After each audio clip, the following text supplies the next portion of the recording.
বিশ্বের এখন সবচেয়ে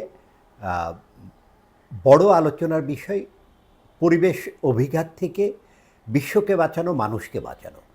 কিন্তু এটার জন্য অর্থায়ন এখন ধীরে ধীরে অনেক বড় চ্যালেঞ্জ হয়ে যাচ্ছে।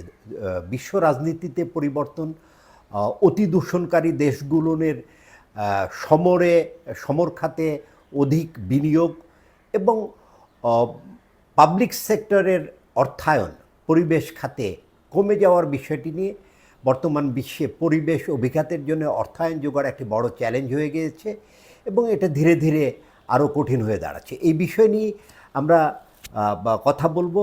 আজকে আমাদের সাথে অতিথি হিসেবে আছেন সেন্টার ফর ক্লাইমেট জাস্টিসের পরিচালক অ্যাডভোকেট হাফিজুল ইসলাম খান। জনাব হাফিজুল ইসলাম খান, যেমনটি বলছিলেন যে পরিবেশ অভিঘাত এবং বিশ্ব রাজনীতির বর্তমান ধারা, এটাকে কিভাবে মূল্যায়ন করতে চান? যেহেতু ক্লাইমেট চেঞ্জ একটা গ্লোবাল ইস্যু, আমাদের গ্লোবাল পলিটিক্সটাও বুঝতে হবে। তো কারেন্ট জিও পলিটিক্স যেটা আপনি বললেন, ট্রাম্প ইলেকশনে যখন জিতলো, তারপরে আমরা বাকুতে ছিলাম। আমেরিকার ইলেকশনের রেজাল্ট বাকুতে অনেক ইনফ্লুয়েন্স ফেলে। সেই জন্য আমরা কিন্তু দেখলাম যে আমাদের মাত্র $300 বিলিয়ন কমিটমেন্টে এগ্রি করতে হলো। তারপর তো ট্রাম্প প্রশাসন ক্ষমতা আসার পর প্যারিস এগ্রিমেন্ট থেকে বের হয়ে যাওয়ার একটা প্রসেস আরম্ভ করে দিয়েছে। তো ইনফ্যাক্ট বাকুতে আমেরিকান ডেলিগেটরা ছিল।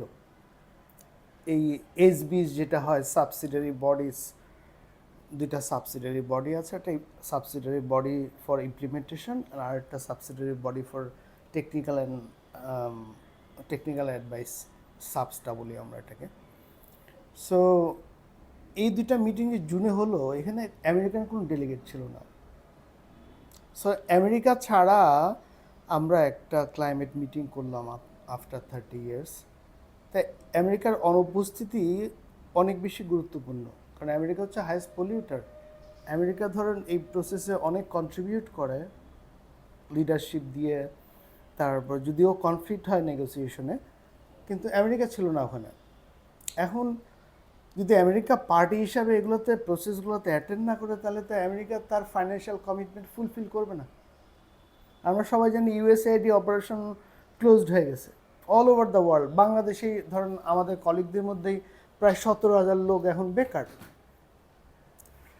তো ইউএসএটি শুধু বাংলাদেশেই না, গোটা পৃথিবীতে অপারেশন বন্ধ করে দিয়েছে।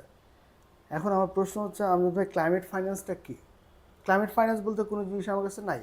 সেটা হচ্ছে ওভারসিজ ডেভেলপমেন্ট যে অ্যাসিস্ট্যান্স, এটার একটা অন্য রূপে ক্লাইমেট ফাইন্যান্স নামে ওরা চালাই দিচ্ছে।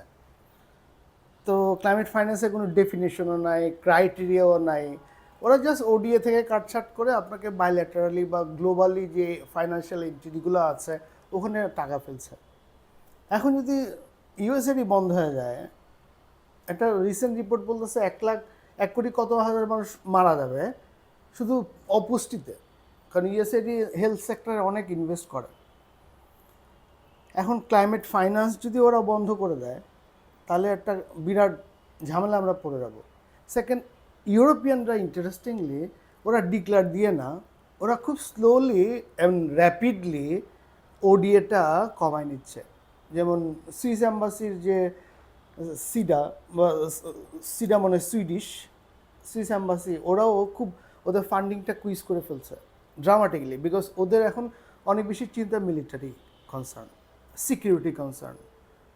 তাহলে যদি সারা পৃথিবীতেই আমরা এর প্রভাবটা দেখব, যে ওভারসিজ ডেভেলপমেন্ট অ্যাসিস্ট্যান্ট বন্ধ হয়ে গেলে আমরা অনেক বেশি লোন নির্ভর হয়ে যাব। সো এটা totally not only Jio political, socio economic একটা ভয়ঙ্কর অবস্থা আমরা দেখতে পাবো।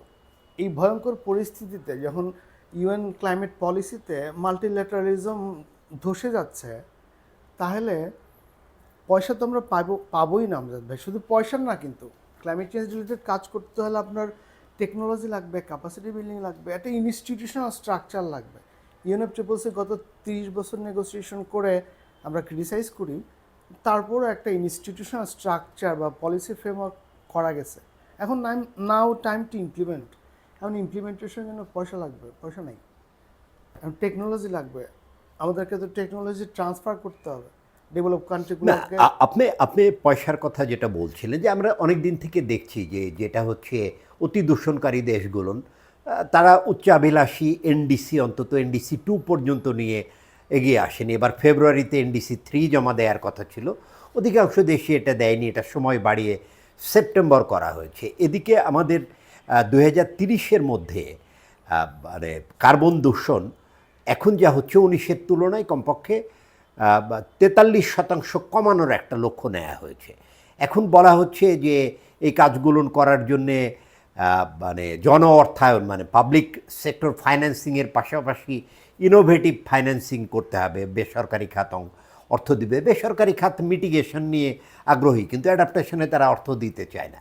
এর প্রক্রিয়া আমরা গত বছর হয়ে যাওয়া বাকু কপে দেখলাম। বাকু কপ যদিও অর্থায়ন কপ হিসাবে পরিচিত ছিল, কিন্তু এন্ড অফ দ্য ডেতে মানে উন্নত দেশগুলো যেটা চাচ্ছে, উন্নয়নশীল দেশগুলো যা চাচ্ছিল কমপক্ষে $1.3 ট্রিলিয়ন পার এনাম একটা জলবায়ু তহবিল অর্থায়ন, সেটা শেষ পর্যন্ত সম্মত হলো $300 বিলিয়ন, এবং 35 পর্যন্ত এটাকে যাতে $1.3 ট্রিলিয়ন নিয়ে যাওয়া যায় এই জায়গাতে। তো এই প্রেক্ষাপটে যে মানে আমরা তো বেলিমের জন্য প্রস্তুতি নিচ্ছি, ব্রাজিলে যে COP30 হতে যাচ্ছে।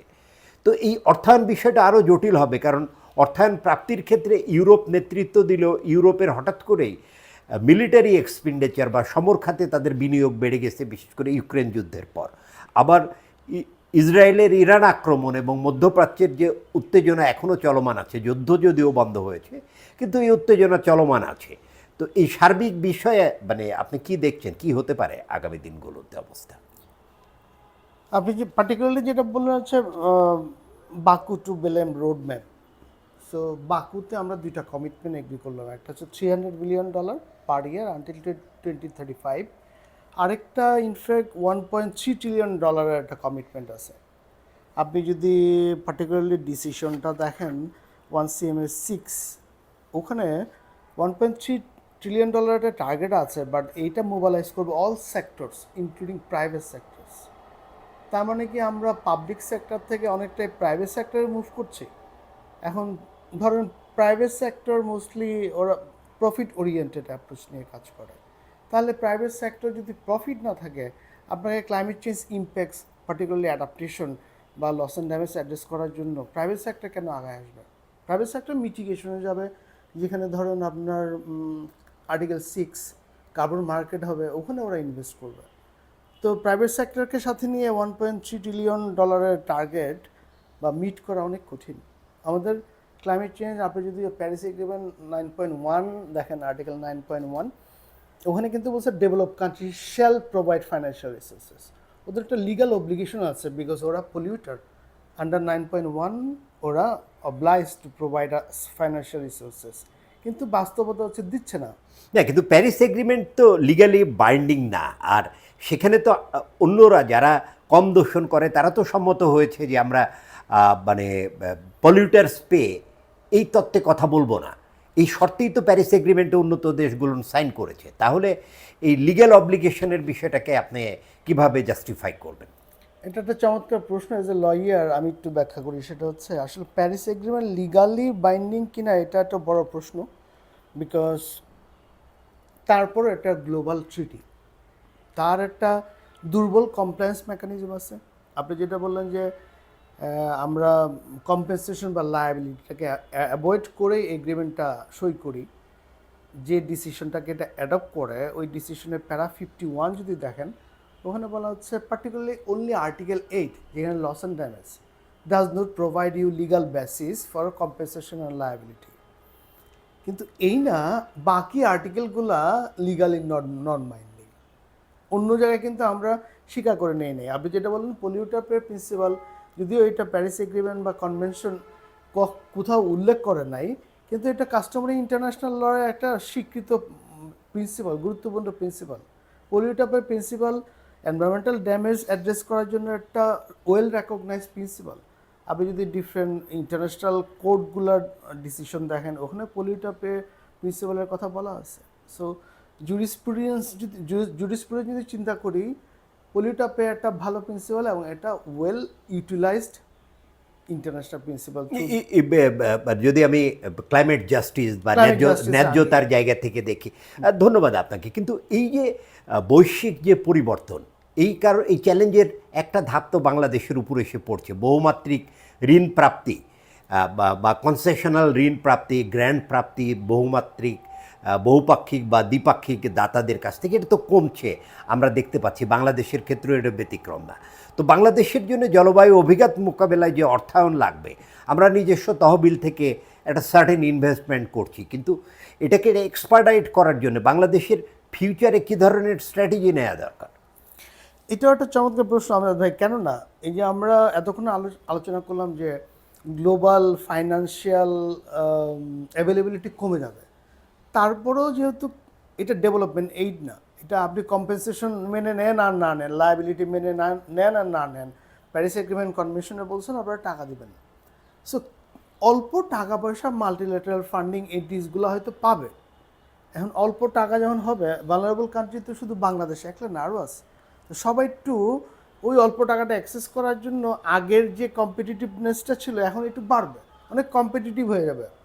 তাহলে আমাদের ইন কান্ট্রি আমাদেরকে অনেক স্মার্ট হইতে হবে, আমাদেরকে ইনস্টিটিউশনালি অনেক বেশি প্রিপেয়ার্ড হইতে হবে, ক্যাপাসিটি বিল্ডিং করতে হবে, সো দ্যাট আমরা ওই ফান্ডগুলো অ্যাক্সেস করতে পারি।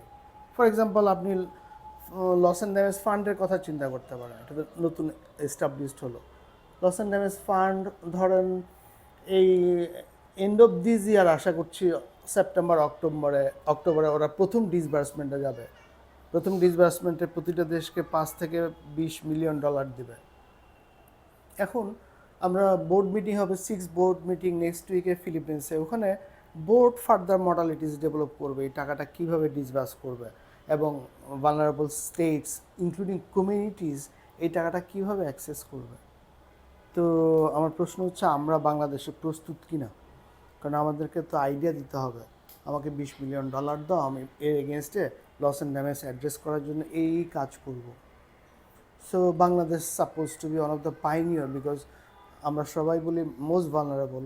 আমরা যদি মোস্ট ভালনারেবল হই, আমাদেরকে প্রথমে অ্যাক্সেস করা উচিত। ইমিডিয়েটলি আমাদেরকে ইন কান্ট্রি স্টেপ নেওয়া উচিত যে আমরা কিভাবে কোথায় টাকা পয়সা চাইবো এবং সেটা কিভাবে খরচ করব।